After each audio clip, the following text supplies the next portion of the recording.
सरकार ने किन-किन कॉर्पोरेट हाउस से लिया, वो तो अंदाज़ा ही है, लोगों को पता नहीं है। अगर वो चीज़ें भी सामने आ गई कि किस कॉर्पोरेट हाउस से लिया और बदले में क्या फ़ायदा पहुँचाया, तो सरकार बड़ी असहज हो जाएगी, बड़ी खतरनाक स्थिति भी आ सकती सरकार पूरी कोशिश करेगी कि उसको प्रबंधित किया जाए, मैनेज किया जाए उस पूरे मसले को। है। जनता क्यों नहीं जी। खड़ी होती? जनता को लग रहा है कि एक पॉलिटिकल पार्टी ऐसी है जो हज़ारों लाखों करोड़ का चंदा इस तरह बॉन्ड से ले रही है, जो सूचना के अधिकार में नहीं आता, किसी को बता नहीं रही है, तो जनता क्यों नहीं खड़ी होती? किसान आंदोलन लगातार तेज होता जा रहा है। हमने गोदी मीडिया के एक चैनल पर देखा कि ये इंटरनेशनल साजिश है।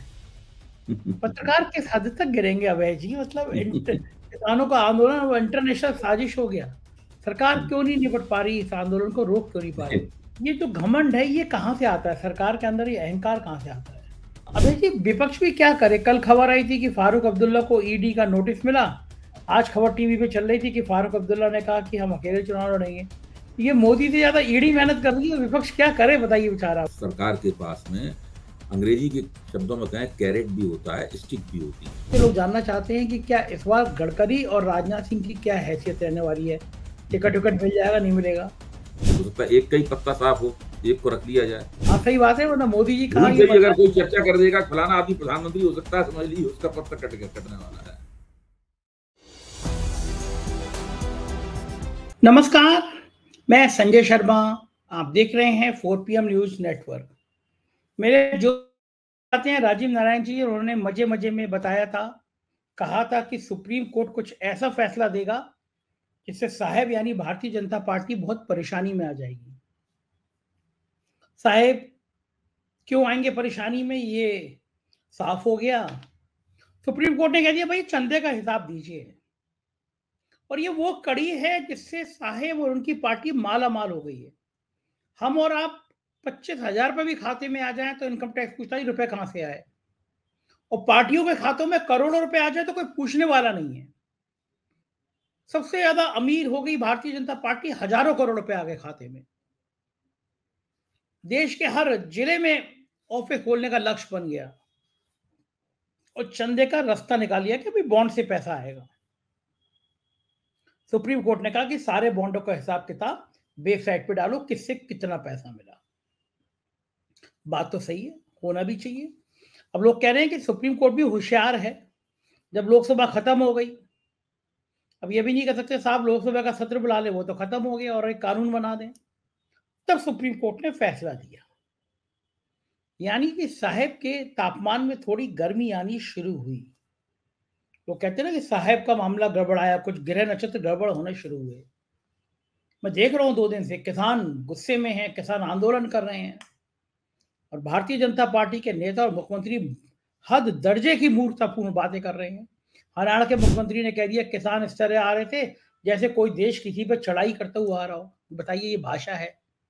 हरियाणा जैसा राज्य जहाँ किसान ही सर्वे सर्वा है, किसान भगवान है, वहाँ का मुख्यमंत्री कह रहा है कि किसान ऐसे आ रहे थे जैसे कोई विदेशी से ना हमला करने आ रही हो। ये मानसिकता है। किसानों पे जितना शोषण हो सकता है, जितना अत्याचार हो सकता है, लेकिन किसान भी अड़े हुए हैं। हम 4 PM पे आपको रिपोर्ट दिखा रहे हैं, क्षितिज कांत गए हुए हैं मौके पे, रिपोर्ट भेज रहे हैं। और साहेब के मन में चल क्या रहा है, ये जानना भी सबके लिए बड़ा ज़रूरी है।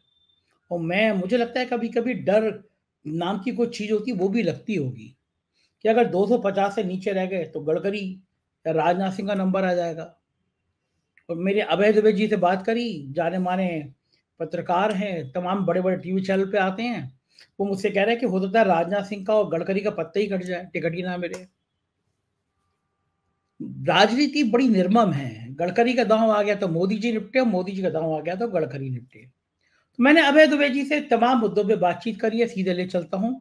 अभय दुबे जी से पूरा सुनिएगा इंटरव्यू, बहुत मज़ेदार बातें हैं। तमाम किसान आंदोलन से लेके और इलेक्टोरल बॉन्ड तक और गडकरी से लेके राजनाथ सिंह से लेके मोदी तक, तमाम बातों के लिए हम चलते हैं सीधे अभय दुबे जी के पास। रिक्वेस्ट है आपसे, चैनल को ज्वाइन कीजिएगा, सब्सक्राइब करिएगा। चलते हैं अभय जी के पास। स्वागत है अभय जी 4 PM न्यूज़ नेटवर्क में आपका। एक पिक्चर का डायलॉग था, जोर का झटका धीरे से, लेकिन सुप्रीम कोर्ट ने जोर का झटका जोर से दिया है। इलेक्टोरल बॉन्ड जिसकी बात बहुत समय से हो रही थी और ये लोग कहते थे कि हम 25,000 रुपए भी हमारे खाते में आ जाए, सरकार हमारा कॉलर पकड़ लेती है। एक कप्पन पत्रकार थे जो हाथरस वाली लड़की का, जिसकी बलात्कार की कोशिश के बाद हत्या कर दी गई थी, अकाउंट में 45,000 रुपए थे। इस ग्राउंड पर उनको लंबे समय तक जेल में रहना पड़ा। यहाँ लाखों करोड़ों अरबों रुपए आ जाते हैं, भारतीय जनता पार्टी सबसे अमीर पार्टी बन जाती है। पैसा कहां से आया ये कोई बताने को तैयार नहीं। आज के सुप्रीम कोर्ट के फैसले का राजनीति पर क्या असर पड़ेगा, क्या लगता है आपको? देखिए, इसका तो राजनीति के ऊपर और अभी हाल ही में होने वाले चुनाव के ऊपर बड़ा गंभीर और गहरा असर पड़ सकता है। अब ये निर्भर इस बात पर करता है कि जो विपक्षी पार्टियां हैं वो इस मुद्दे का इस्तेमाल किस तरीके से करती हैं, और सरकार सुप्रीम कोर्ट के इस फैसले से पड़ने वाले प्रभाव के लिए कैसी पेशबंदी करती है, भारतीय जनता पार्टी कैसी पेशबंदी करती है। ये दोनों चीजें अभी भविष्य के गर्भ में है। विपक्ष के बारे में मानता हूं कि ये विपक्ष रणनीतिक रूप से बहुत कमजोर है, तो ये अब उसको जो मौके मिलते हैं उन मौकों को भी गंवा देता है। और जो मोदी के नेतृत्व में सरकार है वो रणनीतिक रूप से काफी मजबूत है और काफी संसाधन उसके पास रहते हैं। वो अपने खिलाफ पड़ने वाली चीजों के प्रभाव को नरम करने में कामयाब हो जाती है। और अब देखिए इसको क्या होता है, लेकिन इसका प्रभाव काफी गहरा पड़ने वाला है। उसकी वजह है कि अगर इस मसले को ठीक से इस्तेमाल किया जाए तो विपक्ष ये साबित कर सकता है कि भाजपा के खाते में जो बहुत बड़े पैमाने पर रकमें गई हैं, यानी विपक्ष को मिलने वाली रकमों से 10 गुना या उससे भी ज्यादा बड़ी रकमें गई हैं, वो रकमें दरअसल राजनीतिक भ्रष्टाचार का सबसे बड़ा स्रोत है। देखिए, भारतीय लोकतंत्र की एक पुरानी समस्या है, वो है पॉलिटिकल करप्शन, राजनीतिक भ्रष्टाचार। 77 में जो 74 में जो जयप्रकाश नारायण का आंदोलन था वो भी राजनीतिक भ्रष्टाचार के मुद्दे पर ही केंद्रित था। भाई, उससे पहले जो गुजरात में नवनिर्माण समिति ने आंदोलन जो किया था उसमें क्या कहा जाता था? चिमन भाई पटेल को चिमन चोर कहा जाता था। क्यों कहा जाता था चिमन चोर? इसीलिए कहा जाता था कि उनके ऊपर राजनीतिक भ्रष्टाचार के इल्जाम थे। उसके बाद बिहार में जगन्नाथ मिश्रा वगैरह ये सब लोग जो थे, इनके बारे में क्या कहा जाता था कि इन्होंने तो पटना का प्लेटफॉर्म ही बेच दिया है, ये किसी भी चीज को बेच देते हैं, किसी भी चीज को एक एक दो दो आदमियों को बेच दिया जाता है। तो इनके ऊपर भी राजनीतिक भ्रष्टाचार के इल्जाम थे। कारपोरेट और सरकार के बीच में जो नेक्सस होता है वो भी राजनीतिक भ्रष्टाचार का एक बहुत बड़ा सबूत है। मान लीजिए एक कारपोरेट घराने ने इलेक्टोरल बॉन्ड के रूप में जो सरकारी पार्टी है उसको उसने मान लीजिए 500 करोड़ रुपया दे दिया या 1000 करोड़ रुपया उसको दे दिया। अब वो उसे मिल गया, ये केवल उसे पता है और पार्टी को पता है कि किसने दिया किसने लिया। अब पार्टी चुनाव लड़ रही है, वो उस कारपोरेट घराने के प्रति कृतज्ञ महसूस करती है। चुनाव के बाद वो ऐसे कई काम कर सकती है जिससे उस कारपोरेट घराने को फायदा होगा। इस तरह कारपोरेट हाउसेस के बीच में भी जो स्वस्थ प्रतियोगिता होनी चाहिए वो प्रतियोगिता भी बाधित हो जाती है, वो प्रतियोगिता भी विकृत होती है। भाई, कोई एक ही चीज के लिए अगर दो या तीन कारपोरेट घराने प्रतियोगिता कर रहे हैं तो सरकार ज्यादा चंदा देने वाले की तरफदारी करेगी और किसी भी तर्क के सहारे उसके पक्ष में किसी भी सौदे को, किसी भी संधि को, किसी भी आवंटन को झुकाया जा सकता है। ये तो पहली बात रही। दूसरी बात देखिए, जो भ्रष्टाचार विरोधी आंदोलन अभी हुआ था 2011, 12, 13 में, मोदी के चुने जाने के ठीक पहले, जो पहले के सालों में भ्रष्टाचार विरोधी आंदोलन हुआ था, उसका फोकस भी राजनीतिक भ्रष्टाचार के ऊपर था। तो मैं तो मानता हूं कि भारतीय लोकतंत्र की राज्य की प्रमुख समस्या ही पॉलिटिकल करप्शन है। अगर एक बार पॉलिटिकल करप्शन खत्म हो जाए या उसको न्यूनतम कर दिया जाए तो बहुत सारी समस्याएं अपने आप हल हो सकती हैं। उस करप्शन की वजह से ही ब्यूरोक्रेसी को भी करप्शन करने के लिए मजबूर किया जाता है। फिर छोटे मोटे करप्शन रह जाएंगे, केवल ऐसे करप्शन रह जाएंगे जिनका दरअसल समाज के ऊपर कोई बहुत ज्यादा असर नहीं होता।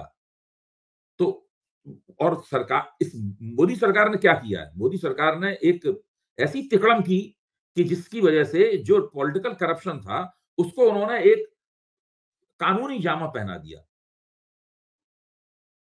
तो ये राजनीतिक भ्रष्टाचार को, चुनाव में पैसा जमा करने के लिए जो राजनीतिक भ्रष्टाचार किया जाता था उसको एक कानूनी जामा पहना दिया गया और कानूनी जामा पहनाकर निजता के अधिकार और ये इसके अधिकार के तले इस पूरे मसले को इतने दिनों से वो चलाते आ रहे हैं। सुप्रीम कोर्ट ने अपने फैसले में इसी के अंदर लंगी मार दी है। सुप्रीम कोर्ट ने इसको एकदम कहा कि इसको फौरन रोक दिया जाए और उसको खत्म किया जाए पूरी तरीके से। अब स्टेट बैंक से कहा है कि आप सारा हिसाब किताब जो है वो मार्च में एक तारीख 12 या 17 निश्चित की है, उस वक्त तक आप चुनाव आयोग को दें और चुनाव आयोग उस पूरी जानकारी को वेबसाइट पर डाले, अपनी पब्लिक डोमेन में ले आए, जनता के बीच में ले आए, ये कहा है। अच्छा, अब याद कीजिए जब 5 सदस्यों की संविधान पीठ ने दिल्ली वाले मसले के ऊपर फैसला दिया था, जिसमें ये कहा गया था कि चुनी हुई सरकार ही सर्वोपरि है और जो उपराज्यपाल हैं, लेफ्टिनेंट गवर्नर हैं, वो उसके अधिकारों को नहीं छीन सकते, उनके अधिकारों को खुद नहीं ले सकते। तब सरकार ने संसद द्वारा कानून बनाकर सुप्रीम कोर्ट के उस फैसले को पलट दिया।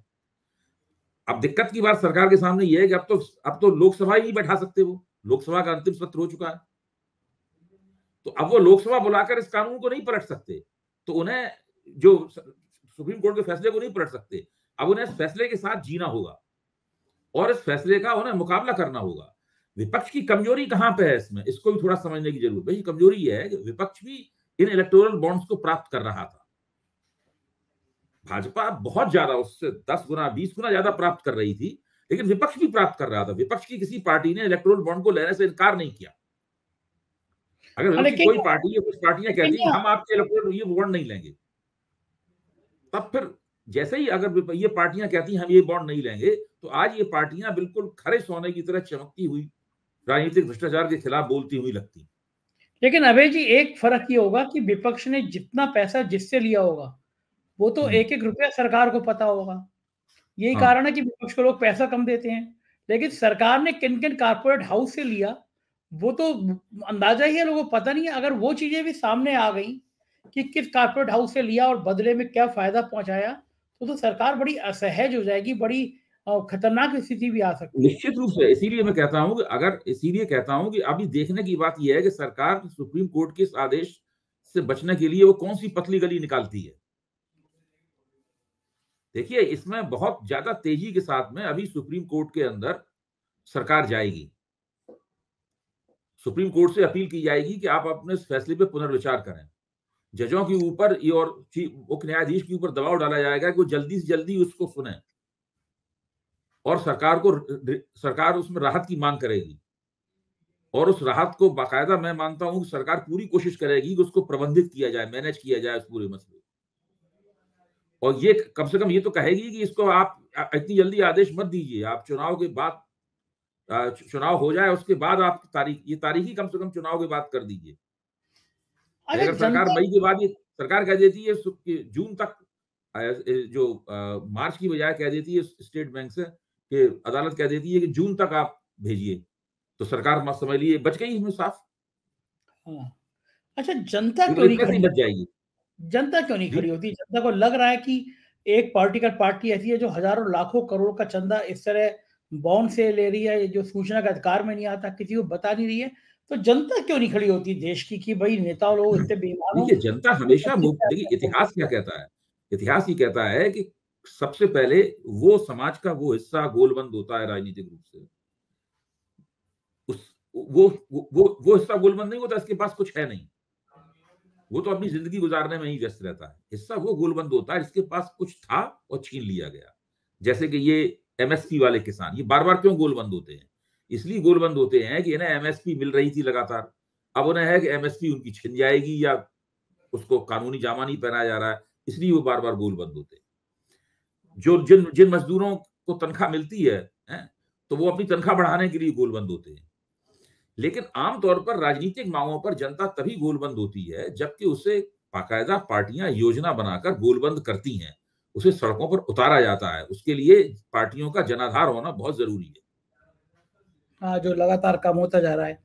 अब दूसरा विषय पे आता हूं कि किसान आंदोलन लगातार तेज होता जा रहा है। हमने गोदी मीडिया के एक चैनल पर देखा कि ये इंटरनेशनल साजिश है। पत्रकार किस हद तक गिरेंगे अभय जी? मतलब किसानों का आंदोलन वो इंटरनेशनल साजिश हो गया।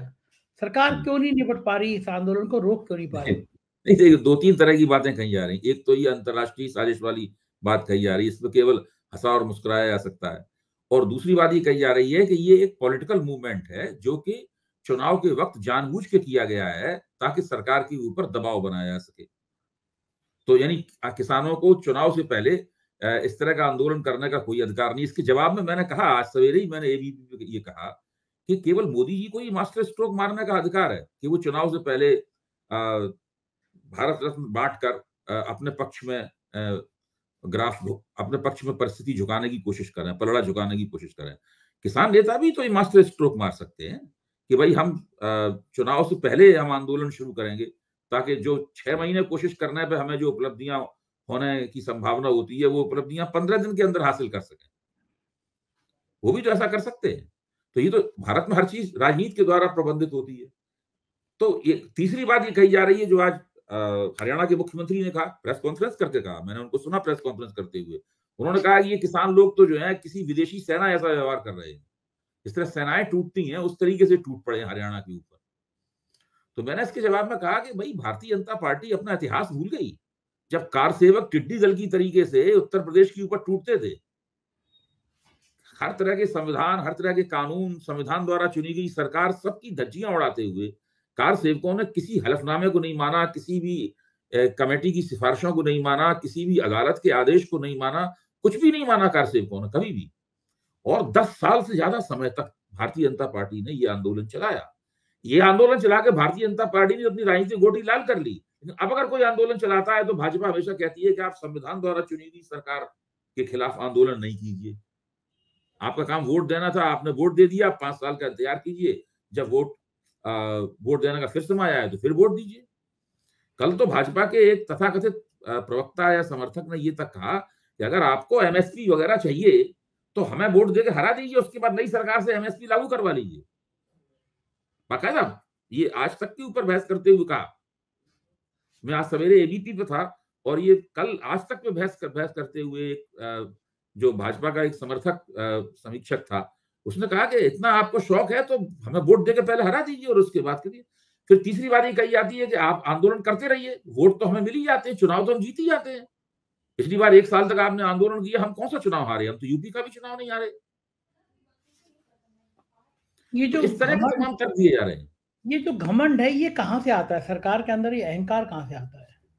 सरकार के अंदर अहंकार वहां से, हमेशा सरकार के अंदर अहंकार का सबसे बड़ा कारण ये होता है कि या तो आपका विपक्ष कमजोर होता है, या आपने विपक्ष को कमजोर कर दिया होता है, या विपक्ष को किसी तरह से मिला लिया होता है अपने साथ में खुफिया तौर पर। भारत, मैं हमेशा कहता हूं कि नरेंद्र मोदी इस मामले में बहुत ही सौभाग्यशाली प्रधानमंत्री हैं, क्योंकि ऐसे समय में उन्होंने अपना प्रभुत्व स्थापित किया है जब भारत का उनका राजनीतिक विपक्ष सबसे ज्यादा कमजोर है, सबसे ज्यादा दृष्टिहीन है, उसके पास कोई रणनीति नहीं है, किसी किस्म का संकल्प नहीं है, और वो टिक के राजनीति करना नहीं जानता है। यही कारण है कि वो अपनी गोटी आराम से चलते रहते हैं। भाई आप देखिए ना, मैं कभी कभी मजाक में कहता हूं कि विपक्ष को पता है कि मोदी जी को हराना कोई रॉकेट साइंस नहीं है। वो अगर एकता कर लेगा तो मोदी जी की सीटें कम हो जाएंगी। मोदी जी को पता है कि चुनाव जीतना कोई रॉकेट साइंस नहीं है, विपक्ष को एकता नहीं करने देंगे, वो चुनाव जीत लेंगे। मोदी जी अपने लक्ष्य में कामयाब है, विपक्ष अपने लक्ष्य में नाकाम है। अच्छा, लेकिन अभय जी विपक्ष भी क्या करे? कल खबर आई थी कि फारूक अब्दुल्ला को ईडी का नोटिस मिला। आज खबर टीवी पे चल रही थी कि फारूक अब्दुल्ला ने कहा कि हम अकेले चुनाव लड़ेंगे। ये मोदी से ज्यादा ईडी मेहनत कर रही है, विपक्ष क्या करे बताइए बेचारा। मेरा कहना यह है कि हर सरकार के पास में, अंग्रेजी के शब्दों में कहें, कैरेट भी होता है, स्टिक भी होती है। यानी साम दाम दंड भेद, इसको संस्कृत में कहा जाता है। हर सरकार के पास ये करने की क्षमताएं विपक्ष से ज्यादा होती है। विपक्ष को इसी परिस्थिति में अपनी दावेदारी करनी पड़ती है, ये जानते हुए भी कि सरकार आपके खिलाफ सरकारी मशीनरी का इस्तेमाल करेगी, सरकारी एजेंसियों का इस्तेमाल करेगी, उसके पास प्रचार के ज्यादा साधन होते हैं, सब कुछ होता है, आपको उसके खिलाफ कुछ करना पड़ता है। यही विपक्ष की कसौटी है। डर जाता है विपक्ष, ईडी के नोटिस आता है तो उसके उसी पे मनी लॉन्ड्रिंग का आता है, पीछे हेमंत सोरेन की फोटो अगर आती आपको है। राजनीति करनी है तो आपको, जब तक आप मोदी जी को नहीं हराएंगे, भाजपा को नहीं हराएंगे, तब तक आपके पास तो ईडी के नोटिस आते ही रहेंगे। तो हर बार ईडी के नोटिस आएंगे और आप डर जाएंगे तो कभी भी आपकी राजनीति पनप ही नहीं पाएगी। तो उनको लगता है कि मोदी जी की शरण में बैठे रहो, चरण में बैठे रहो तो काम चलता रहेगा ना। देखिए, राज्यों के स्तर पर विपक्ष हरा देता है भाजपा को, क्यों हरा देता है? ईडी राज्यों के स्तर पर चूंकि विपक्ष अच्छी गोलबंदी कर लेता है, इसलिए हरा भी देता है ना। कई जगह हरा देता है। पिछली बार कर्नाटक में हराया, हिमाचल प्रदेश में हराया। तो तेलंगाना में हराया, अभी अभी तो तीन राज्यों में विपक्ष ने जीत हासिल की है। तो जब इंडिया गठबंधन बना था, मैं समझता हूं कि पिछले 5 साल में मोदी जी इतने विचलित नहीं हुए जितना इंडिया गठबंधन बनने की घटना ने उनको विचलित किया था। और ये पूरा मौका विपक्ष ने जिस तरीके से गंवाया है, वो बिल्कुल भारतीय राजनीति के इतिहास में उसका ब्यौरा लिखा जाएगा कि भाई इन्हें क्या करना था, इन्हें पता था कि इन्हें क्या करना था, फिर भी इन्होंने नहीं किया। प्रधानमंत्री भी कोई असर नहीं है, वो अबू धाबी, कतर। अच्छा, इस समय प्रधानमंत्री मुस्लिम देशों की यात्रा क्यों कर रहे हैं, इसका क्या मतलब है? देखिए, ये मिडिल ईस्ट की, मध्य पूर्वी देशों की, नरेंद्र मोदी की शुरू से ही ये नीति है कि मध्य पूर्व के मुस्लिम देशों के साथ में संबंधों को अच्छा किया जाए। ये करने के लिए वो एक संतुलनकारी दांव है उनका। उन्हें भारत में हिंदुत्व की जो प्रतिक्रियावादी राजनीति है, उसमें मुसलमानों के खिलाफ कुछ ना कुछ कैंपेन चलती रहना अनिवार्य है, लाजमी तौर पर चलती ही रहेगी। कभी गोवध रोकने के नाम पर होगी, कभी लव जिहाद के नाम पर होगी, कभी घर वापसी के नाम पर होगी, कभी धर्म परिवर्तन के सवाल पे होगी, कुछ ना कुछ ये मुहिम चलती रहेगी। यानी मुसलमानों के खिलाफ एक सांप्रदायिक कड़ाव में छोटे छोटे मतलब बुलबुले उठते रहेंगे हमेशा। बहुत बड़ा उफान वो आने नहीं देंगे क्योंकि खुद उनकी सरकार है, खुलते रहेंगे। तो एक तरह से ये लो इंटेंसिटी कॉन्फ्लिक्ट जो है वो लगातार चलता रहेगा।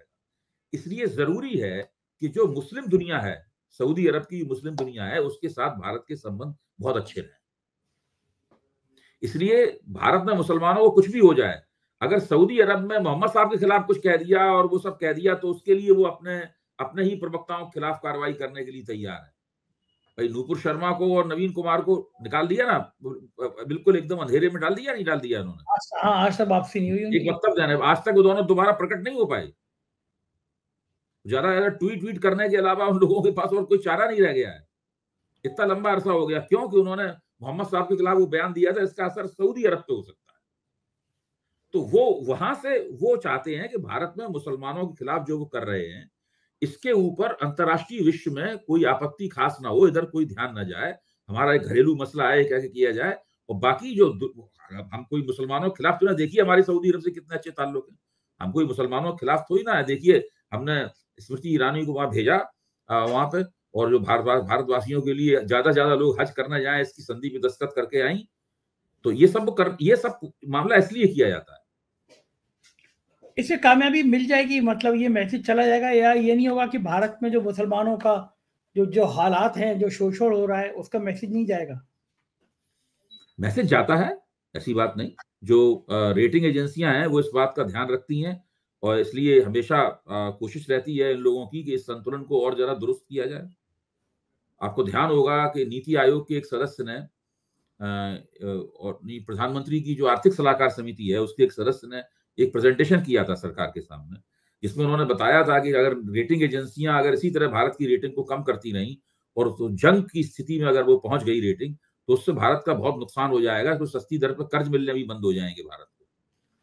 तो उससे सरकार में काफी बेचैनियां पैदा हुई थी। वो जो घटना हुई थी नूपुर शर्मा वाली, उसके पीछे वो बेचैनी की भी एक भूमिका थी। अच्छा, रेटिंग उन्होंने कारण क्या बताए थे, क्यों रेटिंग इतनी कम हो रही है, कारण क्या है इसके? वो कहते हैं कि भारत के खिलाफ एक नैरेटिव चल रहा है सारी दुनिया में, कि हम लोग अल्पसंख्यकों के खिलाफ हैं, हमारे यहाँ का लोकतंत्र जो है वो बहुसंख्यकवादी लोकतंत्र है। इस तरह का एक नैरेटिव चल रहा है, अल्पसंख्यकों के ऊपर अत्याचार किया जाता है, वगैरह वगैरह। उसके लिए तो रोकने के लिए कुछ नहीं, गिरिराज नहीं, सिंह वो इसलिए नहीं रुक सकता क्योंकि उससे इनकी राजनीतिक गोटी यहाँ पे लाल होती है। हिंदुओं की एकता बनानी है ना, हिंदुओं की एकता बनाने के लिए कोई आप उन्हें रोजगार देके तो एक अपने साथ जोड़ेंगे नहीं, आप महंगाई कम करके तो उन्हें अपने साथ जोड़ेंगे नहीं। तो मुसलमान विरोधी भावनाएं भर के ही तो आप उन्हें अपने अपने साथ जोड़ेंगे। दिन रात तो मुसलमान विरोधी बातें ये लोग करते रहते हैं। अच्छा, अभी इन पूरी सब भारतीय बात, जनता पार्टी के जो कार्यकर्ता हैं, राष्ट्रीय स्वयंसेवक संघ के जो स्वयंसेवक हैं, वो तो इसी खुराक पे पले बड़े हैं। उनके मूल में है। अच्छा, अभी जी राम मंदिर इतनी जल्दी गायब क्यों हो गया? अब नेता लोग जिक्र करना बंद हो गए, टीवी चैनलों से राम मंदिर गायब हो गया।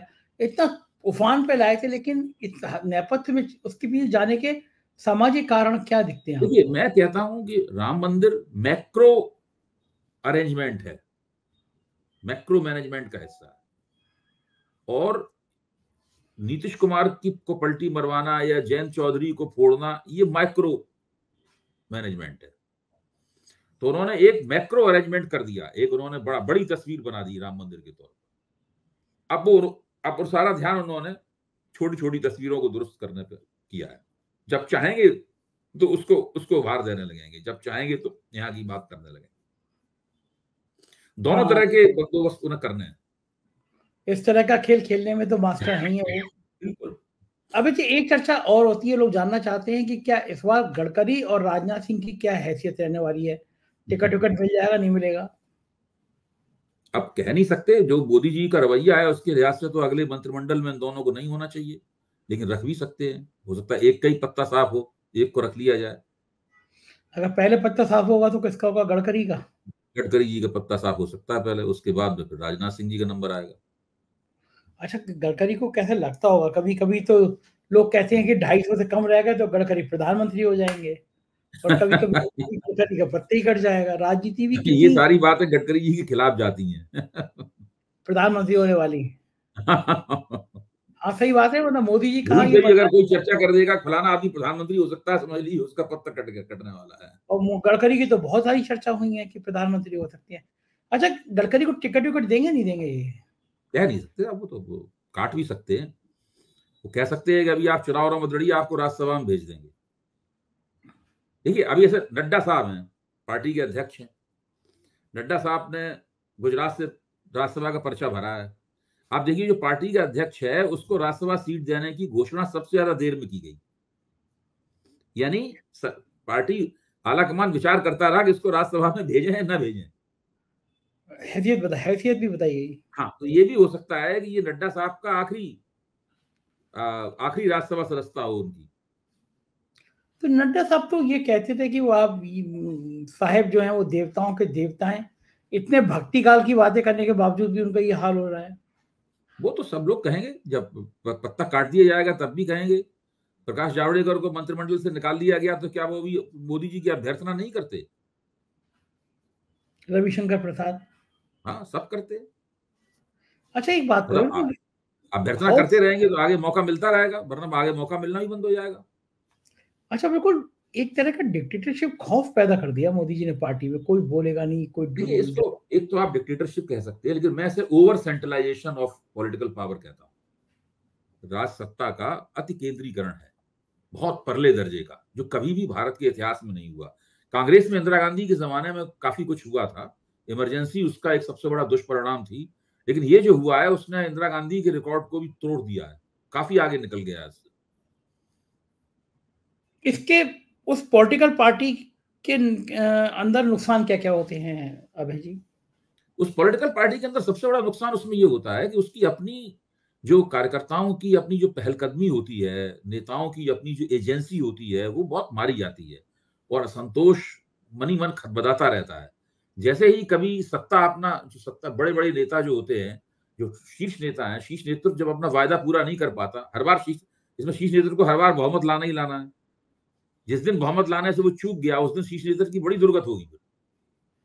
फिर पार्टी में अंतः विस्फोट होता है, इसे इम्प्लोजन कहते हैं ना, अंदर असंतोष फटता है। अब जिस दिन मोदी जी लड़खड़ाए और उन्होंने वायदे के मुताबिक, अब ऐसा मान लीजिए बोल रहे हैं कि हम 370 सीटें लाएंगे, अगर मान लीजिए बहुमत से कम रह गई सीटें तो बहुत पार्टी में इस बात पर नाराजगी होगी। कोई ये नहीं कहेगा कि ये लोग नहीं सोचेंगे कि मोदी नहीं होते तो शायद इससे भी कम चली जाती सीटें, लेकिन बहुत नाराजगी होगी इस बात पर। अच्छा, यानी तलवार की धार जितनी गडकरी पे उतनी मोदी के सामने भी है। वो तो है ही। देखिए तो शेर की सवारी है ना, सत्ता तो शेर की सवारी है। आप शेर से उतरेंगे तो शेर आपको खा जाएगा, तो आपको उसी में बैठे रहना है लगातार। अबे जी, आपको उतरने का मन होगा तो नहीं उतर सकते आप। इन लोगों को नींद आ जाती होगी 2 महीने बाद क्या होगा, इनको डर नहीं लगता वो अंदर से? नहीं, इनका मानस सब उसी तरह का बना होता है। मतलब ये लोग बड़े खिलाड़ी हैं, बड़े लेवल बड़े स्तर का दांव खेलते हैं, तो वो पूरा मानस, पूरी महत्वाकांक्षा, मानस, योजना, सेल्फ इमेज, अपनी आत्म छवि, खुद को किस रूप में देखते हैं, विशाल बड़े रूप में, ये सब उसी पे निर्भर है। हम लोग शायद उस स्तर पर जाकर सोच नहीं पाते, हमारी महत्वाकांक्षा भी उस स्तर की नहीं है। हाँ, हिम्मत भी नहीं होती, बिल्कुल ठीक बात अभी कह तो रहे मैं हैं। हूँ, मान लो मेरी महत्वाकांक्षा ये है कि भाई मैं जो लिखूं वो लोग पढ़ें, मैं जो बोलूं वो लोग सुने। मेरी महत्वाकांक्षा इससे ऊपर की नहीं है। मैं बिल्कुल सही बात है। अगर मैं चुनाव लड़के एमएलए एमपी बनना चाहता तो मैं 90 के दशक में ही बन सकता था। मेरे पास मौके थे, मेरे परिवार के संपर्क थे, लेकिन मैंने मेरी महत्वाकांक्षा नहीं थी। मैं तो एक बुद्धिजीवी बनना चाहता था, पब्लिक इंटेलेक्चुअल बनना चाहता था, जो मैं बना। बिल्कुल ठीक, बिल्कुल बिल्कुल सही हाँ बात है। हर इंसान का मानस अलग अलग हाँ होता है और उसी जी हिसाब जी से वो कर्म करता है। जी बहुत बहुत शुक्रिया अभय जी, इतनी मजेदार और इतनी बढ़िया बातचीत करने के लिए, धन्यवाद। जी। तो ये थे अभय दुबे जी। सुनिए आपने सारी बातें, अब बताइए इन बातों का क्या हल है। अगर गडकरी का टिकट कट जाएगा तो कोई कल्पना कर सकता था भारतीय जनता पार्टी के अंदर गडकरी का ये हाल हो सकता है। लेकिन वक्त है, कब किसका कैसे पलट जाए कोई कह नहीं सकता। हमारा आपका वक्त सही रहे ये कामना है। अपनी राय से अवगत कराइएगा कि ये इंटरव्यू कैसा लगा। साथ रहिएगा, चैनल को सब्सक्राइब और ज्वाइन कीजिएगा। शुक्रिया, थैंक यू।